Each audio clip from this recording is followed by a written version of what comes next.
Bem-vindo, bem-vinda você que acompanha o Mais MMA. Hoje a gente recebe o especialista em arbitragem no MMA, Guilherme Bravo, autor do livro Nas Mãos dos Juízes, perdão. Bem-vindo, Guilherme. Bem-vindo, pessoal. Valeu pelo convite, tamo aí. Dá para dar um resuminho do conteúdo e mostrar a capa do livro aí para a galera?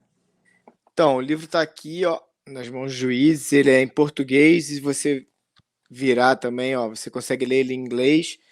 E o livro simplesmente é, cara, como funciona a cabeça de um juiz a respeito de julgamento, mensuração de golpes, valores. Eu falo também um pouco do dia a dia do juiz e como é que eu faço para estar com o meu foco 100% durante, o que eu faço antes. Mas é simplesmente, cara, a regra tá aí, né? Qualquer um pode baixar e ler a regra, mas eu sempre pensei, cara, baixar e ler é uma coisa, entender, interpretar é outra, né? Como eu uso essa regra durante um julgamento é outra. Então eu peguei e escrevi o livro, além de acrescentar detalhes que eu criei, como tipo o sistema de moedas, mensuração e valores de golpes, né? Tá ali, cara, debulhando a regra tanto para um juiz quanto para um comentarista, um curioso que quiser entender melhor como funciona essa regra que está acessível para todo mundo. Tá ali, cara, resumida e bem explicadinha. Eu vi uma entrevista sua no ConnectCast, se eu não me engano, você estava explanando ali sobre a questão da aplicação da regra, né? Que não adianta todo mundo ter a regra e não saber aplicar, depende da preparação daquele profissional, é mais ou menos isso? Porque, cara, assim, o sistema tá lá, né? As regras estão lá, e aí você tem os critérios lá, mas o cara lê aquilo e fala, beleza, o critério é esse, strike grappling, passando por uma agressão efetiva e passando por um controle. Se você, né, o primeiro critério principal é o striking and grappling, se você não tiver striking and grappling ou achar que eles estão empatados, você segue e acessa o seu segundo critério de reforço, que é o agressão efetiva, e se você achar que também não teve agressão efetiva ou está empatado, você vai para o controle. Tá, beleza, é isso, né? Dizendo em detalhes o que significa strike, o que significa grappling, o que significa agressão efetiva, mas não diz pro cara como que ele pontua isso, entendeu? Como é que ele vai pontuar isso, que linha do tempo ele segue para pontuar, como é que ele imagina essa pontuação, como é que ele mensura valor, e aí o livro vai, cara, e abrange isso tudo que não é dito nas regras e muitos cursos também não são passados. Os cursos normalmente têm uma leitura lá da regra, mas não se passa essas ferramentas que eu criei ou outras ferramentas possíveis para que um juiz consiga interpretar tudo aquilo, dar valor aos seus golpes, ter uma linha temporal para saber no final do round, que são 5 minutos, quem chegou à frente e quem ficou atrás. E aí o meu livro vem, cara, trazendo todo esse contexto, entendeu? Ele fala de regra, mas ele te ensina a usar aquela regra, te dá macetes, te dá ferramentas, né? Sistema de moeda, sistema de afogamento, 5 tipos de knockdown, qual que tem maior valor, enfim. Ele adentra com uma profundidade gigante dentro da regra. Acho que eu expliquei melhor até agora do que a apresentação. E qual a importância você acha do árbitro ter a experiência, seja na luta de chão, no Muay Thai, na luta em pé? O que você acha o quanto contribui? 100%. Eu acredito que tanto o árbitro quanto o juiz deve ter passado por essa experiência de ter treinado, competido, vai ser um plus para ele, né? Vai ser um a mais, não seria tão importante, mas é muito importante ele ter treinado, né, e se graduado assim até a faixa marrom, sabe? Um grau antes da preta, para ele ter nível de entendimento de julgamento, tá? De arbitragem também, porque ele, além de se posicionar e manter a integridade física do atleta, entender as regras que ele vai estar no curso, ele precisa ter uma noção de quando aquele golpe realmente está encaixado, a ponto de que ele tem que acender um sinal ali amarelo dele de alerta, um possível sinal vermelho que é onde ele vai interromper a luta, e se ele não treinou, se ele não recebeu golpes no rosto, ele não vai ter essa noção, sabe? Porque muitas vezes não é só visual, é corporal, muitas vezes é sim visual. Às vezes você acha que é visual, mas o visual também não te diz nada. Então, se o cara não participou disso, se ele não teve essa vivência, essa experiência, não tem como ele ser um bom árbitro.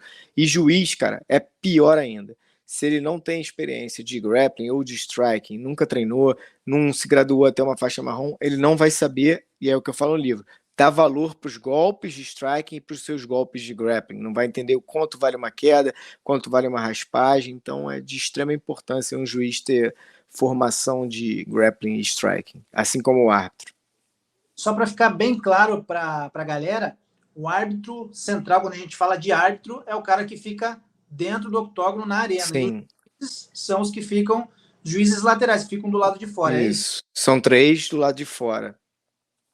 Ok. E eu chamei o Gui Bravo aqui para a gente trocar uma ideia, na verdade, sobre o UFC 291, exclusivamente sobre a luta do Poatan, estreia nos meio pesados contra o Blachowicz. Eu tinha programado outras perguntas e agora aqui me preparando para falar com ele, a primeira que eu te faço. Por que os juízes não deram 10-8 para o Blachowicz no primeiro round? Você tem um critério, né? Você tem 3 possíveis pontuações que um juiz pode dar, que é 3 não, são 4, 10-10, 10-9, 10-8, 10-7, 10-6 só vale se você tirar ponto, e aí você deu um 10-7 menos 1 lá na soma total é 6, mas um juiz não pode dar um 10-6, entendeu? Só quando tem uma falta vai tirar um ponto, vai vir a 6, mas as notas são essas 4 possíveis, e para você chegar no 8, cara, você tem que ter os seus 3 Ds, que é dano, domínio e duração, tá? Se você tiver um dos Ds extremo, ele pode ser um 10-8. Se você tiver 2, ele tá ali muito firme que ele é um 10-8. Se você tiver 3, você não tem discussão que é um 10-8. Então, se você tiver dano, domínio e duração, é um 10-8. Se você tiver 2, sim, pode ser um 10-8. E para você ter um deles, ele tem que ser muito extremo. Ou um round muito dano, ou um domínio muito gigante. Tá? Nesse caso do Blaco e do brasileiro, eu não vi um 10-8 nesse primeiro round. Você tem alternâncias de momentos, depois sim, o Blaco queda e começa a dominar, mas eu acho que ele não tem um tempo e não tem tantas ou golpes durante esse domínio de grappling dele que machuquem o Poatan, ou tentativas de finalizações super justas. Assim, tem uma primeira que tem uma certa pressão, perigosa, mas o Poatan se livra. Depois ele fica tentando, mas sem muita pressão. Então, na minha opinião, perante isso tudo que eu tô falando, você achar os 3Ds, é muito dominante mesmo, ou são alguns momentos de domínio? Então eu não acesso o meu 8, na minha opinião, tá? Pode ter gente que acesse, essa pessoa que acha que é um 8 só tem que saber se explicar dentro desses 3Ds que eu tô falando, né? E explicar bem o porquê que ela deu o 8. Aí cabe lá o chefe falar que aceita ou não. Na minha opinião, não é um 8. Ele fica ali, falta algo a mais para ser um 8, né? Ele não tem knockdown, nocaute não, mas ele não tem knockdowns que geraria um possível 8, e as tentativas são uma com uma certa pressão, nada demais, e depois ele vai ali, entendeu? Tem um golpe que machuque. Ele até tem um certo domínio de grappling no solo, mas nada assim tão grande para, na minha opinião, avançar para um 8. Bravo, e se aprofundando um pouquinho mais nesse primeiro round ali, quer dizer então, se aqueles 2 batalhões que ele encaixou mais tecnicamente ali no Poatan, mais justos, mas não conseguiu assim fazer ele sofrer, vamos dizer assim, ele já defendia rápido. Se os juízes tivessem notado que ele tivesse bem próximo de bater, assim, aquela quase apagando e saísse, esse detalhezinho poderia configurar o 10-8? Cara, depende, entendeu? Pode ter juiz que sim, pode ter juiz que não, entendeu? Pode chegar na vitória, entende? Sim, não, eu entendo. Você tá querendo arrumar uma justificativa para o possível 10-8, mas, cara, o juiz, ele tem que ter a capacidade de realmente compreender o quanto tá justo e técnico. Não adianta para mim aqui tá olhando e achar que tá justo, mas o Poatan tá confortável. Não vi o Poatan em desespero em nenhum dos momentos. No primeiro, beleza, ele estava com uma certa pressão, mas mesmo assim o Poatan está tranquilo, tendo controle daquilo. Lógico que é um golpe de valor, porque é uma tentativa de finalização bem encaixada, você vai valorar, mas você não vai dar o a mais. O dano, por exemplo, que você pontuaria um pouco mais. Não tem dano naquela posição, o Alex está tranquilo, está relaxado, defendendo. Então, assim, possivelmente para você avançar para um 8, você teria que ter mais tentativas duras de finalização daquele jeito que a gente viu o cara... Nossa, ele faz. O Alex não faz nem força para tirar a mão, assim, sabe? Ele fica tranquilo ali e aí não desenvolve. É meio que no queixo e não aonde você bloqueia e obstrui a capacidade de fluxo sanguíneo ou do ar, né? Então, quando é no queixo, é dor. Aqui, cara, se ele pega tapando o seu fluxo sanguíneo, o seu oxigênio para o cérebro, é muito mais sinistro, tendo muito mais valor. E nenhum desses chega a pegar no pescoço. Ou totoro aqui, obstruir ele de oxigenar a cabeça e respirar, sabe? Então é no queixo e é muito rápido, assim, embora esteja tecnicamente bem bonitinho, mas é isso, não quer dizer porcaria nenhuma. Lógico, tem um valor do encaixe da posição, mas e o Claro. dano causado? Então eu precisaria ver mais dano causado para possivelmente pensar num 8, sabe? Eu nem pensei num 8, mas pode ser que tenham juízes que avaliem dessa forma. E aí pensem num 8 e pontuem um 8. É o que eu tô falando. Eu aqui tô me defendendo e justificando os Claro. porquês. O outro cara precisaria estar lá do outro lado, brigando comigo nessa justificativa. Tá? E aí uma coisa que eu sou muito bom é em defender os meus argumentos. Defendi aqui. Pega outro juiz, o que ele pode me falar que é mais forte do que eu estou falando? Se ele não encaixou no pescoço, se ele não obstruiu nada, entendeu? Ele vai ficar em descrédito perante a minha justificativa.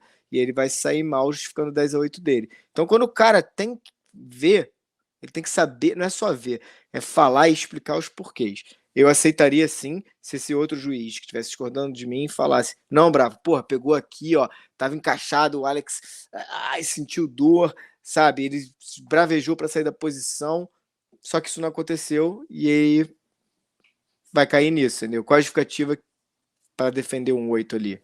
E, na minha opinião, eu não vi.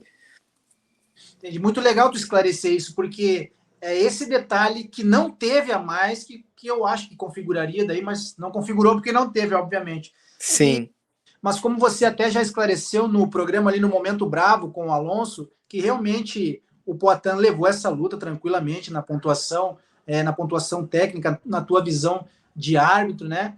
Mas o quanto influencia o cara comemorar ou não quando a luta acaba ali e os juízes ainda estão somando as papeletas? Existe algum movimento ali que possa alterar qualquer coisa? Nada. Assim, por um juiz que é formado e que sabe o que está fazendo, nada. A não ser que algum juiz inexperiente que seja meio doido ache que aquilo conta alguma coisa. Nada.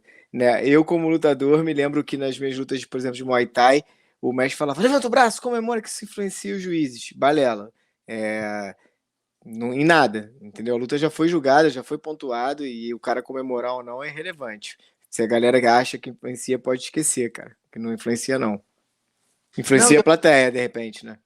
Não, e eu sempre tive isso na cabeça também, de experiência de acompanhar o MMA. Eu faço cobertura desde 2008, né? E eu lembro que, para quem não sabe, aí, Bravo, eu fui manager também, fiz um trabalho de manager de 7 anos com o Nathan Schutt, de Pô, 2011 legal. 11 a 2018, até ele ser campeão da Professional Fighters League.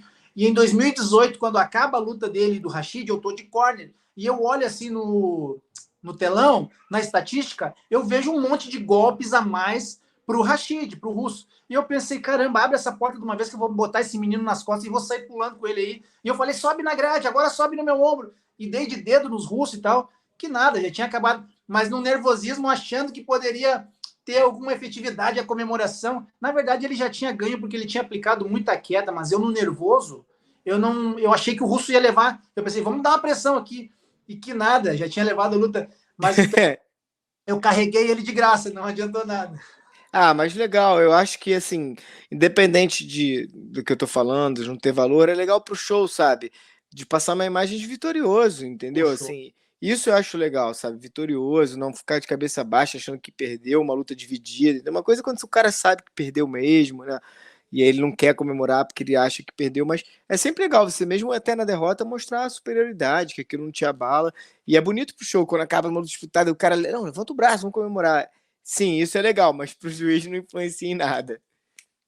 Pois é, né, cara? E a gente citando, né, que o foco aqui, o assunto em voga aqui é o UFC 291, e eu fiquei olhando bastante a luta do Poatan com o Blachowicz, me chamou a atenção de ele não comemorar. E você vê, né, cara, depois ele reclamou que ele venceu a luta, que foi roubado, mas como se ele nem comemorou, a desgraça ficou lá no chão, foi o Poatan que levantou ele, cara. Sim, é normal. O atleta sempre acha que ganhou, muitas vezes, né? Dificilmente ele vai reconhecer. E é normal do esporte, assim. É difícil, cara, porque Eu já vi também árbitro, quando termina uma reunião, querendo dar opinião sobre a luta que ele estava arbitrando no momento. Ele não consegue dizer, cara. Ele não consegue julgar e arbitrar, entendeu? Como lutador, não consegue lutar e dizer que ele ganhou ou não o round. Porque tem muitas coisas que o juiz vê e que às vezes ele valora de uma forma diferente, entendeu? Então, muito difícil. Então é isso aí, galera que acompanha o Mais MMA. Quero agradecer o Gui Bravo pelo tempo dele. Não esqueçam do livro dele, Nas Mãos dos Juízes. Vocês encontram na loja do PVT, do Portal do Vale Tudo. E toda semana ele também está lá com o Marcelo Alonso no Momento Bravo, esmiuçando os resultados do UFC, resultados polêmicos às vezes. O Bravo vai lá e destrincha junto com o Alonso. Muito legal o programa Momento Bravo, não esqueçam então. Quero te agradecer de coração. E como a gente estava falando nos bastidores, assim que eu tiver mais dúvidas, eu vou anotar aqui e a gente volta a bater um papo. Beleza, é. Primeiro queria agradecer, Valmir, pelo convite. É sempre um prazer, cara. E se sinta à vontade sempre que você quiser conversar sobre regra e julgamento.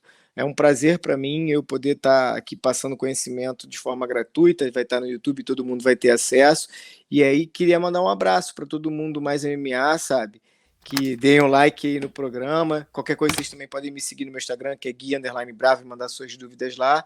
E agradecer por esse momento e espaço, tá? Qualquer coisa que precisarem, tamo junto.